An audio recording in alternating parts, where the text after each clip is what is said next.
Now this year one more tertiary education institution network War College of Health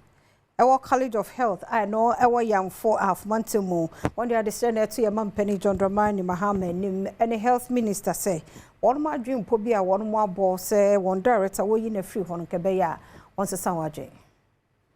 President Emma School Representative Council LSC Yeboa Dennis Nkrumah ene Adom News in Central for Edwin Komono what they to just say School for no ayom yapa womo eni enyu eye nhihye a womo pese womo de transfer eye womo director baako Dr. Mohammed Ibrahim womo kira papai eye accommodation ho sensem eye lecture halls ene de ka ho no papai edimu akotene pa ewrewre mu ama school no enya emfaso ahodo bi mu eno ntinu womo yi no womo ni nyen ho kra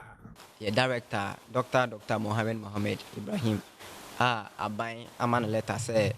onfi ye college mu ha ana so omene ne kobia ye foforo eye student body no any teaching staff no nya yebo enjo so if he say papa ba no wa ba ye nema bebre na abo college na your main issue has to do with accommodation nso ene se otu weni ehwe campus a ye obiaya e betim de eti ato as compared to 2015 enye eno nko lecture halls ahodo a wababa yesi ni nyina so eka obiama adikire ne adesua akoso 10 women commissioner Boachi Pokua ene baako ka ne ho Agnes Irene Afum womuso de nsem se tudwa nti ye